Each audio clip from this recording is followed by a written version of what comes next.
Assalamualaikum warahmatullahi wabarakatuh. Selamat bertemu kembali dengan saya Muhammad Hamzah. Hari ini bersama-sama belajar tentang materi beriman kepada hari akhir. Anak-anak sekalian, apakah kalian tahu apakah hari akhir itu? Ataukah apakah hari kiamat itu? Dan kapankah kiamat itu terjadi? Untuk menjawabnya, marilah kita bersama-sama mempelajari pengertian iman kepada hari akhir dari nakli tentang terjadinya hari akhir atau hari kiamat dan peristiwa-peristiwa yang terjadi setelah hari akhir atau hari kiamat. Anak-anak sekalian, marilah kita perhatikan paparan berikut. Anak-anakku yang hebat, iman kepada hari kiamat atau hari akhir adalah mempercayai dan meyakini bahwa hari kiamat itu pasti terjadi. Kapan terjadinya hari kiamat? Tidak ada satu orang pun yang tahu kedatangannya. Bahkan Nabi dan malaikat pun juga tidak tahu. Yang tahu kapan terjadinya hari kiamat hanyalah Allah Subhanahu wa Ta'ala. Kita sebagai manusia hanya mengetahui lewat tanda-tandanya saja kapan hari kiamat itu diketahui. Sekali lagi, hari kiamat itu diketahui hanya lewat tanda-tandanya saja.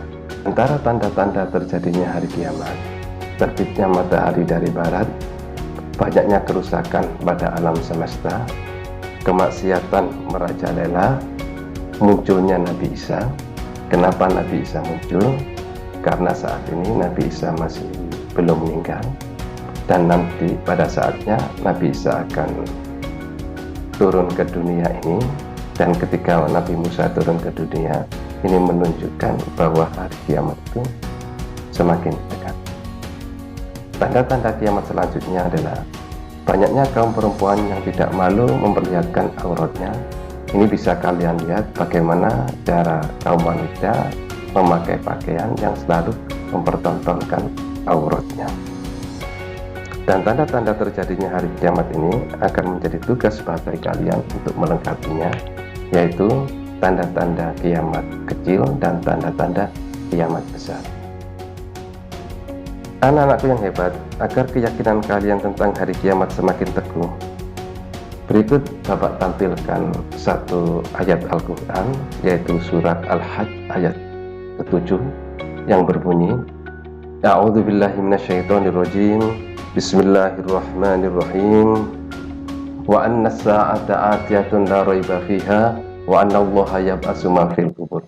Wa anna as-sa'ata atiyatun, artinya sesungguhnya hari kiamat itu atiyatun, pasti terjadi, la raiba fiha, tidak ada keraguan akan datangnya hari kiamat tersebut, wa annallaha, dan sesungguhnya Allah yab'atsu man fil qubur, akan membangkitkan manusia dari alam. Atau bisa kita terjemahkan, dan sesungguhnya hari kiamat itu pastilah datang, tak ada keraguan padanya, dan bahwasanya Allah membangkitkan semua orang yang di alam kubur. Surat Al-Hajj ayat ke-7. Anak-anakku yang hebat, kiamat itu dibagi menjadi dua, yaitu kiamat kubro atau kiamat besar. Yang kedua adalah kiamat zugro atau kiamat kecil. Adapun kiamat zugro atau kiamat kecil adalah kehancuran kecil pada alam semesta atau kematian yang menimpa manusia. Coba kalian perhatikan beberapa gambar yang ada di bawah ini. Ada gempa bumi atau tsunami, ada gambar banjir, atau ada peristiwa meninggalnya manusia. Ketiga gambar tersebut atau ketiga peristiwa yang dialami di dunia ini menunjukkan adalah terjadinya hari kiamat kecil. Kiamat kubro atau kiamat besar adalah hancurnya alam semesta beserta isinya. Misalnya kita ibaratkan ini adalah alam semesta. Di dalam alam semesta tersebut terdiri dari langit, bumi, bulan, galaksi-galaksi, manusia, hewan, tumbuh-tumbuhan, dan lain sebagainya. Ketika kiamat terjadi, maka akan hancur lebur, musnah, tidak ada tanda-tanda kehidupan sama sekali. Hari kiamat besar ini dijelaskan di dalam surat Al-Zilzalah dan surat Al-Qari'ah bahwa sesungguhnya kiamat adalah bumi digoncangkan dengan goncangan yang sangat dahsyat, maka keluarlah beban-beban yang ada pada perut bumi. Pada hari itu, manusia seperti laron-laron yang berterbangan, dan gunung-gunung seperti bulu yang dihambur-hamburkan. Anak-anakku, itulah gambaran kecil terjadinya kiamat kubro. Anak-anakku sekalian, berikut peristiwa setelah kiamat terjadi. Ketika kiamat itu telah terjadi, maka manusia akan mengalami proses di bawah ini. Yang pertama adalah manusia akan masuk pada proses yang pertama, yaitu pada yaumul barzah, di mana ini adalah tempatnya manusia yang telah meninggal. Kemudian selanjutnya yaumul ba'ats, manusia akan dibangkitkan dari alam kubur. Setelah manusia dibangkitkan dari alam kubur, manusia ditempatkan di satu tempat, yaitu yang kita sebut sebagai yaumul mahsyar. Kemudian manusia dipanggil satu oleh Allah, yang kita sebut sebagai yaumul hisab, akan ditanya oleh Allah satu persatu. Kemudian selanjutnya yaitu yaumul jaza, di mana manusia nanti akan mendapatkan balasannya dari Allah. Apakah nanti balasannya berada di surga atau berada di neraka, semuanya tergantung dari amal perbuatan manusia. Anak-anakku sekalian, untuk lebih memperdalam tentang peristiwa yang terjadi setelah hari kiamat, yang pertama adalah yaumul barzah. Yaumul barzah adalah batas antara alam dunia dan alam akhirat. Artinya, manusia tidak berada pada alam dunia dan juga tidak berada pada alam akhirat. Atau bisa dikatakan, alam barzah adalah tempat menunggunya manusia yang telah meninggal dunia untuk dibangkitkan atau dihidupkan kembali dari alam kubur. Di dalam alam kubur ini terdapat yang namanya nikmat kubur bagi orang-orang yang amal perbuatannya ketika di dunia itu adalah baik, maka dia akan mendapatkan nikmat kubur. Sebaliknya, bagi manusia yang selama hidup di dunia amal perbuatannya jelek, maka dia akan mendapatkan siksa kubur. Selanjutnya adalah yaumul ba'ats. Yaumul ba'ats adalah hari dibangkitkannya manusia dari alam kubur. Semua manusia mulai dari Nabi Adam sampai manusia terakhir akan dihidupkan kembali oleh Allah Subhanahu wa Ta'ala dan tidak akan pernah meninggal lagi. Untuk apa dihidupkan kembali? Tidak lain akan mempertanggungjawabkan semua amal perbuatannya pada saat di dunia dulu. Selanjutnya anak-anakku sekalian, setelah manusia dibangkitkan dari alam kubur, maka manusia sampai pada proses selanjutnya, yaitu masuk pada yaumul mahsyar. Apakah yaumul mahsyar ini?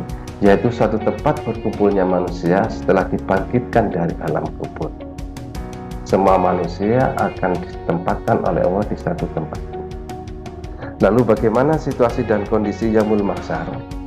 Situasi dan kondisi yaumul mahsyar itu adalah sesak penuh dengan manusia.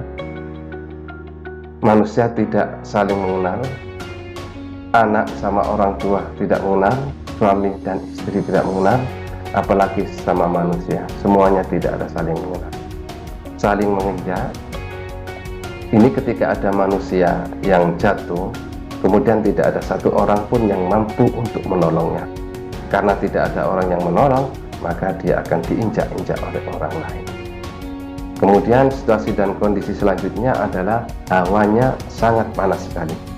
Kalau diibaratkan panasnya di dunia, maka panasnya mahsyar ini adalah bagaikan matahari berada di atas kepala kita. Bayangkan bagaimana panasnya. Situasi dan kondisi selanjutnya adalah banyak manusia yang tenggelam karena air keringatnya sendiri. Yang terakhir adalah banyak manusia yang saling cemas untuk memikirkan nasibnya sendiri, menunggu panggilan dari Allah. Manusia ditempatkan di mahsyar ini tidak lain adalah untuk menunggu panggilan dari Allah Subhanahu wa Ta'ala. Selanjutnya adalah yaumul jaza. Yaumul jaza adalah hari diperhitungkannya seluruh amal perbuatan manusia, baik amal yang baik maupun amal yang buruk, untuk menerima balasan dari Allah Subhanahu wa Ta'ala. Semua manusia akan dipanggil dan menghadap Allah Subhanahu wa Ta'ala.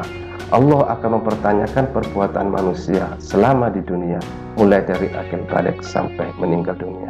Pertanyaan Allah sangat detail dan tidak akan pernah satu perbuatan yang tidak ditanyakan oleh Allah Subhanahu wa Ta'ala. Perhatikan dalil nakli di bawah ini. Faman ya'mal mithqala dzarratin khairan yarah. Barang siapa yang melakukan satu amal perbuatan, meskipun amal perbuatan tersebut adalah sebesar biji zarrah pun, atau sebesar biji sawi, khairan yarah, maka Allah akan menunjukkannya, maka Allah akan membalasnya. Sebaliknya, faman ya'mal mithqala dzarratin syarran yarah. Barang siapa yang melakukan satu amal perbuatan, meskipun amal perbuatan tersebut sebesar biji darroh atau sebesar biji sawi, maka yarahu, Allah akan menunjukkannya atau Allah akan membalasnya. Lalu di mana Allah membalas perbuatan-perbuatan manusia tersebut? Maka akhirnya ada dua tempat, yaitu surga dan neraka. Inilah kehidupan yang sesungguhnya atau kehidupan yang abadi, dan manusia tidak akan pernah meninggal lagi. Orang akan berada di surga ya, apabila dia ketika berada di dunia melaksanakan semua apa perintah-perintah Allah dan menjauhi larang-larangan Allah, maka dia nanti akan ditempatkan oleh Allah di dalam surganya Allah.